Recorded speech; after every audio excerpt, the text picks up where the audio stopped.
Hello बच्चों, तो अपन gradually waived flow पढ़ रहे थे। हाइड्रोलिक्स इंजीनियरिंग का एक यूनिट है ग्रेजुअली वेव्ड फ्लो। उसके अंदर 4 वीडियो मैं पहले बना चुका हूँ, आपको पता होगा, आप देख लेना प्लेलिस्ट में।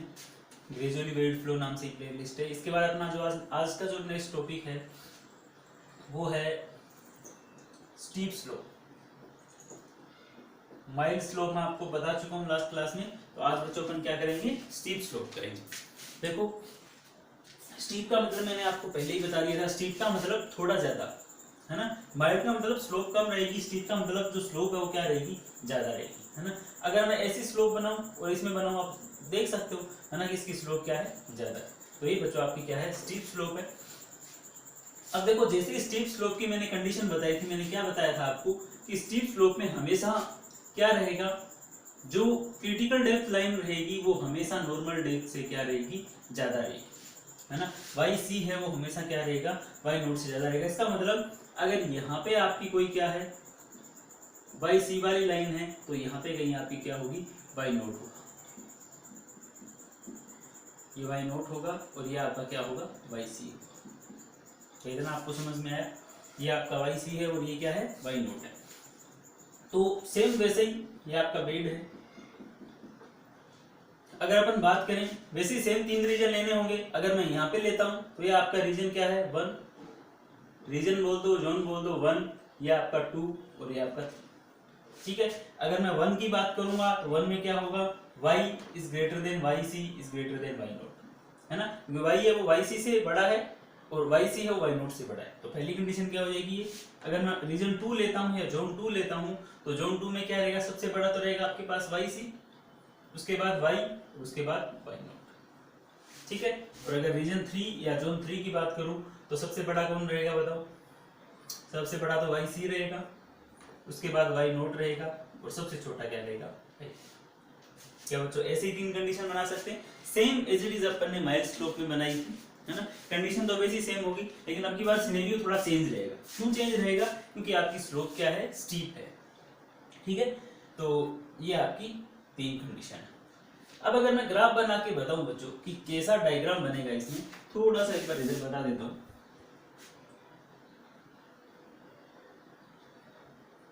ये वाई सी और ये वाई। ठीक है। देखो, रीजन भी जानना जरूरी है कि ऐसा ही ग्राफ क्यों बने, है ना। आज मैं वो आपको बता दूंगा। पिछले वीडियो मैंने ज्यादा बताया नहीं था, क्योंकि मुझे ऐसा लगता है कि ज्यादा इतना नहीं करें, क्योंकि 4 लेक्चर का पूरा टॉपिक है और अपन 4 लेक्चर ऑलरेडी 5 तो पहले ही बना चुका हूँ, ये 6th वीडियो है ना। तो ज्यादा इतना ब्रीफ ना करें इसको। तो जब डायग्राम की बात करेंगे तो इसमें जो, अब आपको पता है स्टीप स्लोप को अपन किससे शो करते हैं, एस से, है ना, क्योंकि पहला अक्षर ही लिया है अपन, है ना। तो एस से करते हैं। तो इसके अगर 3 कंडीशन बन रही है तो यहाँ पे 3 कर्व बनेंगे, S1 S2 और S3। 3 बनेंगे, S1 S2 S3। तो देखो बच्चों, जब S1 की बात करता हूँ, S1 कुछ ऐसा बनता है कर्व। ये क्या है आपका, S1 है। अगर S2 की बात करता हूं तो S2 कुछ ऐसा कर्व बनता है। ठीक है, ऐसा कुछ। और S3 की बात करता हूं तो S3 कुछ ऐसा बनता है। ये आपका S1, ये S2 और ये S3। ऐसे आपके तीनों कर्व बनते हैं, S1।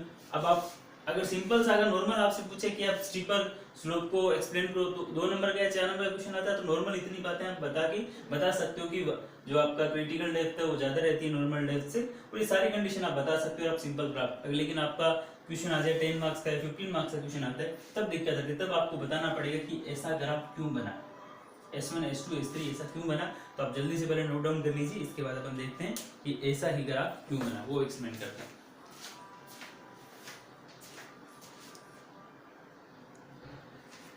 तो बच्चों, अभी अपन S1 कर्व देखते हैं कि S1 कर्व था जो ऐसे मैंने कुछ कर्व बनाया था, ऐसा कुछ, ये ऐसा ही क्यों बना, है ना। इसकी जो डेप्थ थी वो इंक्रीज क्यों हो रही है ना, ये आपको देखना पड़ेगा। तो सिंपल सा फंडा है, देखो बच्चों, कुछ भी ज्यादा दिमाग लगाने की जरूरत नहीं है। आपको पता है कि अगर S1 कर्व होगा तो इसमें y है, क्योंकि यहाँ का पॉइंट होगा y कोई, तो यहाँ पे रहेगा, तो ये वाई सी से ग्रेटर देन रहेगा और वाई नोट से रहेगा। आप डायग्राम से साफ देख रहे हो। अब देखो, अगर y greater than Y naught रहता है, अगर ये वाई नोट और उससे अगर y ग्रेटर देन रहता है, तो बच्चों हमेशा आपको ध्यान रखना होगा कि अगर y यहाँ पे मैं ले रहा हूँ, इसका मतलब आपके बेड की स्लोप क्या है, वो ज्यादा, एनर्जी लाइन से स्लोप ज्यादा है तभी तो आप इस पॉइंट को यहाँ पे ले रहे हो, फ्लो तब यहाँ तक जा रहा है ना। इसका मतलब जो स्लोप है आपके बेड की वो एनर्जी लाइन की स्लोप से ज्यादा है, ठीक है। तो इसका मतलब मैं ये लिख सकता हूँ कि S naught minus S E है वो ग्रेटर देन जीरो रहेगा, क्योंकि एस ई को इधर लेके आता हूं मैं, तो S naught minus S E और ये ग्रेटर देन क्या रहेगा, जीरो रहेगा, ठीक है। एक चीज तो मुझे इतनी समझ में आ गई कि अगर ये y greater then y note रहेगा, कहीं पर भी रहेगा, ऐसा नहीं है कि यहीं पे अगर आपका y greater then y note रहता है तो आपको समझ में आ जाना चाहिए कि यहाँ पे बेड की स्लोप हमेशा ज्यादा रहेगी एनर्जी लाइन की स्लोप से, ठीक है बच्चों। अब दूसरी कंडीशन देखते हैं कि जो आपका y है, अगर ये y सी से ज्यादा है, अगर ये y सी से ज्यादा मतलब यहाँ पे अगर नॉर्मल आराम से फ्लो हो रहा है, इसका मतलब वहां पे फ्लो कैसा रहेगा, सब क्रिटिकल रहेगा, है ना, सुपर क्रिटिकल तो नहीं रहेगा। इसका मतलब ऐसी कंडीशन में y ग्रेटर देन जहां पे y सी रहेगा वहां पे एफ आर की वैल्यू क्या रहेगी, जो आपका फोर्थ नंबर था उसकी वैल्यू लेस देन 1 रहेगी। अगर इसकी वैल्यू लेस देन 1 रहती है तो क्या 1 माइनस एफ आर स्क्वायर करूं मैं, तो 1 माइनस एफ आर स्क्वायर करूंगा तो ये भी हमेशा क्या रहेगा, ग्रेटर देन 0 रहेगा, क्योंकि एफ आर स्क्वायर इस एफ आर स्क्वायर को इधर लेके आ जाओ तो ये हमेशा ग्रेटर देन 0 रहेगा। तो आपको ये पता चला कि दोनों चीजें ग्रेटर देन 0 रहेगी। बच्चों ये चीज मैंने क्यों फाइंड आउट की, ये इसलिए फाइंड आउट की क्योंकि dy बाई dx था बच्चों, या dh बाई dx था, वो क्या था, s note minus S E 1 minus F are square. तो s note minus S E का मुझे पता है ये पॉजिटिव वैल्यू है, और 1 माइनस एफ आर स्क्वायर भी मुझे पता है पॉजिटिव वैल्यू है। तो आपको पता है पॉजिटिव वैल्यू और पॉजिटिव वैल्यू, इसका मतलब dy बाई dx की वैल्यू आएगी वो ग्रेटर देन 0 आएगी। इसका मतलब जो डेप्थ है वो x के साथ इंक्रीज होगी, वो डेप्थ है वो x के साथ क्या होगी, इंक्रीज होगी। तो तभी मैंने ये जब ये कौन सी इस लाइन को अपन क्या बोलते हैं, एनडीएल, और इसको क्या बोलते हैं, सीडीएल, है ना, क्रिटिकल डेप्थ लाइन, और ये नॉर्मल डेप्थ लाइन, ठीक है। तो ये जो आपकी क्या है, एनडीएल है, और ये अगर सीडीएल है, तो मैंने ग्राफ कैसे बनाया, ऐसे ग्राफ बनाया था। तो आप देख सकते हो जैसे x में अपन आगे बढ़ रहे हैं वहां पे इसकी डेप्थ क्या हो रही है, इंक्रीज हो रही है। यही तो आपको पता चला ना कि अगर ये इंक्रीज, अगर ये डिक्रीज होती तो अपन कैसा लेते, ये ग्राफ कम होता ना, हो सकता है ग्राफ कुछ ऐसा होता, डिक्रीज होता टाइम के साथ, तो कुछ भी हो सकता था, लेकिन इसमें अपन बोल सकते हैं कि अगर ये इंक्रीज हो रहा है तो ग्राफ कुछ ऐसा। लेकिन बच्चों दिक्कत अभी भी ये आ रही है कि ग्राफ ऐसा क्यों बना। इंक्रीज होने के दो तरीके होते हैं ना, ऐसे भी इंक्रीज कर सकता है, ऐसे भी इंक्रीज कर सकता है। आपने एसिम्पटोट का कंसेप्ट पढ़ा होगा। इंक्रीज करने के दो तरीके हैं, इंक्रीज ऐसे भी कर सकता है, जैसे मैं ये ग्राफ बनाऊं तो इंक्रीज ऐसे भी कर सकता है और ऐसे भी कर सकता है, दोनों इंक्रीज कर रहे हैं। लेकिन बच्चों इसको भी देखने का एक तरीका है, वो भी मैं भी आपको बताता हूँ, उसको आप नोट डाउन कर लीजिए। इसके बाद देखते हैं ये ऐसा ही क्यों बना। इंक्रीज, देखो आपको सारे कंसेप्ट यहीं पे समझ में आ जानी चाहिए। इंक्रीज कर रहा है अच्छी बात है, लेकिन अभी ऐसे ही क्यों इंक्रीज कर रहा है, ऐसे इंक्रीज क्यों नहीं कर रहा है, इसका भी रीजन देखते हैं बच्चों, है ना। जल्दी से आप नोट डाउन कीजिए।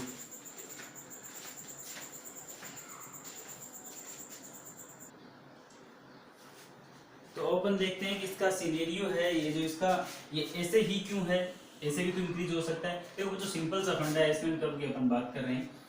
अगर आपको पता है कि अपन मैं पॉइंट ले रहा हूँ इस रीजन के अंदर, अगर इस रीजन के अंदर लेता हूं तो मुझे पता नहीं कि इसकी डेप्थ कितनी है, मैं तो y ले रहा हूं, ये माना मैंने कि इसकी y है वो टेंस टू इन्फिनिटी है। टेंस टू इन्फिनिटी हो नहीं सकती, लेकिन अगर हो सकता है कि इससे ऊपर है, तो मान लो अगर ये y इन्फिनिटी है, इसका मतलब वहां पे वेलोसिटी की वैल्यू कितनी हो जाएगी, अगर y इन्फिनिटी को टच करेगा तो वेलोसिटी वहां पे कितनी हो जाएगी, 0। और अगर आपको पता है वेलोसिटी 0 हो गई तो वहां पे जो फ्लोट नंबर है वो भी 0 हो गया, क्योंकि फ्लोट नंबर क्या था, v√gh। तो वहां पे वेलोसिटी अगर f यहाँ पे अगर v 0 हो गया तो आपको पता हो गया कि fr की वैल्यू 0 होगी। अगर fr की वैल्यू 0 होगी तो आप बोल सकते हो कि 1 minus F are square v की वैल्यू कितनी हो गई, 1, क्योंकि fr की वैल्यू कितनी है, fr की वैल्यू कितनी आ गई, 0। तो आपके पास 1 माइनस एफ आर स्क्वायर के इक्वल क्या लिख सकते हैं, 1 लिख सकते हैं। लेकिन दूसरी बात, आप बोल रहे हो क्या y टेंस टू इन्फिनिटी है, v इक्वल्स टू 0 है, तो बच्चों आप ये भी तो बोल सकते हो कि जो आपके पास एस ई की वैल्यू है, एनर्जी लाइन की वैल्यू कितनी हो जाएगी, 0। कैसे हो जाएगी एनर्जी लाइन की 0, क्योंकि आपका जो फ्लो हो रहा है वो इसके ऊपर इंफिनिटी तक जा रहा है ना, तो वहां तो बेड स्लोप ही काम आएगा ना। इंफिनिटी का मतलब वो अपने आप हॉरिजॉन्टल हो जाएगा, सिंपल सी बात है। अगर फ्लो इंफिनिटी की तरफ जा रहा है, इसका मतलब वहां पे एस ई 0 हो जाता है, केवल आपके पास क्या बचता है, केवल एस नोट बचता है ना। क्योंकि अगर इंफिनिटी इसको समझने की कोशिश करना बच्चों, रटना नहीं है ये। अगर फ्लो इस y को मैं इन्फिनिटी ले रहा हूँ, इसका मतलब फ्लो हॉरिजॉन्टल होने की कोशिश कर रहा है। हॉरिजॉन्टल क्या होगा, जब ये बेड स्लोप है वो उस बेड स्लोप के बराबर ही हो जाए, तो तो उसी को अपन क्या बोलते हैं, हॉरिजॉन्टल बोलते हैं। तो आपका S naught minus S E की वैल्यू निकालूंगा तो एस ई तो जीरो हो जाएगा, आपके पास क्या आएगा, केवल एस नोट आएगा। तो अब उसी फॉर्मूले से D Y by D X की वैल्यू निकालने की कोशिश करूं मैं, S naught minus A C one minus F R, उसके इसकी वैल्यू तो 1 है और ये ए सी जीरो है, तो आपके पास इसकी वैल्यू कितनी होगी, एस नोट। इसका मतलब बच्चों D Y by D X है वो किसके इक्वल आ रहा है, एस नोट के इक्वल आ रहा है। एस नोट के इक्वल आ रहा है, इसका मतलब थोड़ी देर बाद वो कैसा हो जाना चाहिए, हॉरिजॉन्टल हो जाना चाहिए। क्या हो जाना चाहिए थोड़ी देर बाद, हॉरिजॉन्टल। तो क्या बच्चों अगर ऐसा मैं ग्राफ बनाऊंगा तो क्या हॉरिजॉन्टल होगा, कभी नहीं होगा। अगर आप ऐसा ही बनाओगे तभी तो क्या होगा, ये हॉरिजॉन्टल होगा। तो इसीलिए इस ग्राफ जो अपने कर्व बनाया वो इसकी शेप ऐसी है, पॉजिटिव है, इंक्रीज हो रही है डेप्थ और हॉरिजॉन्टल एसिम्प्टोट होना चाहिए। क्या होना चाहिए, हॉरिजॉन्टल एसिम्प्टोट होना चाहिए। ऐसा नहीं कि वर्टिकल, अगर ये क्या है तो वर्टिकल एसिम्प्टोट है ना, लेकिन ये क्या है, हॉरिजॉन्टल एसिम्प्टोट है। तो मेरे हिसाब से आपको समझ में आ गया होगा मैं क्या बताना चाह रहा हूँ। तो ऐसे हर एक ग्राफ को आप ऐसे बना सकते हो, लेकिन इतना ज्यादा डिस्क्राइब नहीं किया मैंने, क्योंकि अपन एक वीडियो में एक डिस्क्राइब मुश्किल से कर पाते हैं, इसलिए मैंने ज्यादा नहीं बताया। तो इसको नोट डाउन कर लीजिए।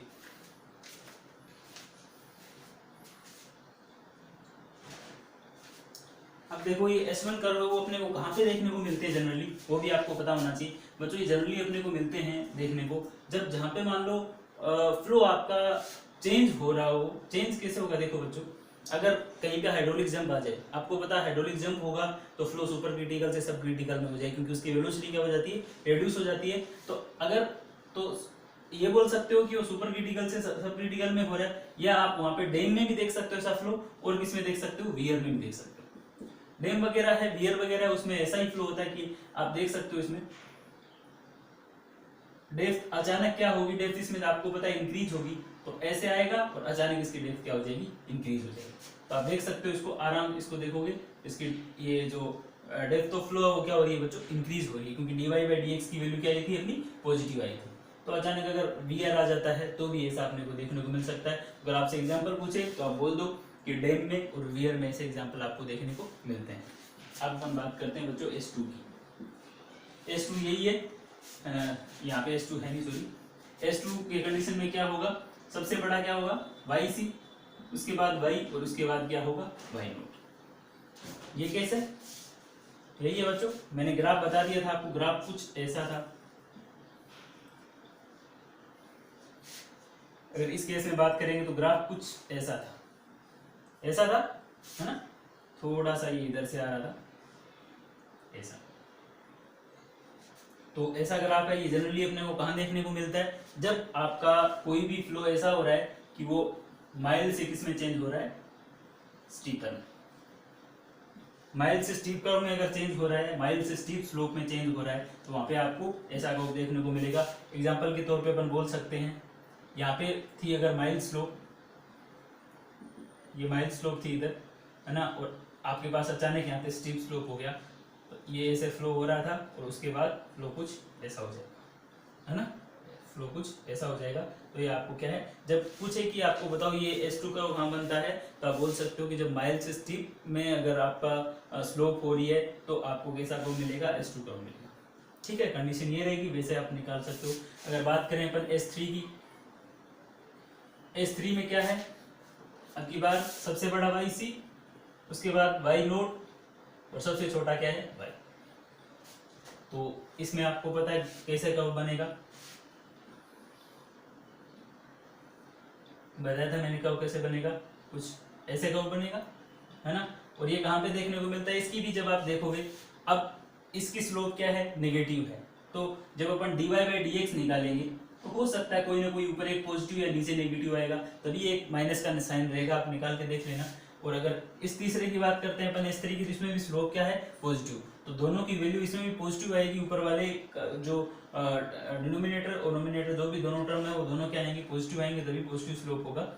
और इसका अपन बात करें, ये इसका एग्जांपल कहाँ देखने को मिलता है S3 का, है ना, ये कहाँ देखने को मिलता है, अगर पहले तो क्या होगा, अगर स्लोप ज्यादा जैसे स्टीपर हो और उसके बाद कम स्टीप, स्टीपर से स्टीप में हो, समझने की कोशिश करना। स्टीपर से स्टीप मतलब पहले जो आपका स्लोप है वो ज्यादा स्टीपर है, उसके बाद अगर वो स्टीप में चेंज हो रहा है, कम उससे कम थोड़ी सी डेप्थ ये अपना स्लोप चेंज हो रहा है, तो उसको अपन क्या बोलेंगे, S3 कर्व बोलेंगे। सिंपल सा आपको बना के बताता हूँ। पहले आपके पास ऐसा कर्व था, फिर ये देखो इसकी स्लोप ज्यादा, तो ये क्या है, स्टीपर है इसकी बजाय, है कि नहीं। तो आप देख सकते हो फ्लो, अगर यहाँ पे ऐसा फ्लो आ रहा है, तो अगर मैं बात करूंगा तो अचानक आप देख सकते हो ऐसे यहाँ से फ्लूइड आया, तो इसकी डेप्थ है वो यहाँ से जो डेप्थ थी वो अचानक डेप्थ क्या होगी, इंक्रीज होगी। ये डेप्थ देख सकते हो आप, डेप्थ क्या हो रही है, इंक्रीज हो रही है। तो ये स्टीपर से जब स्टीप में जाता है तब आपको कैसा कर्व मिलता है, S3 कर्व मिलता है। तो मुझे लग रहा है कि आपको माइल्ड स्लोप और स्टीप स्लोप समझ में आ गए होंगे। एक मैंने पूरा डिस्कस किया है एकदम कंप्लीट, कैसे इसकी जो स्लोप है वो पॉजिटिव नेगेटिव आती है या कैसे एसिम्प्टोट बनता है, वो सारा एक्सप्लेन किया और 2 मैंने आपको सिंपल बताया। ठीक है, तो ये आपका क्या है, स्टीप स्लोप है।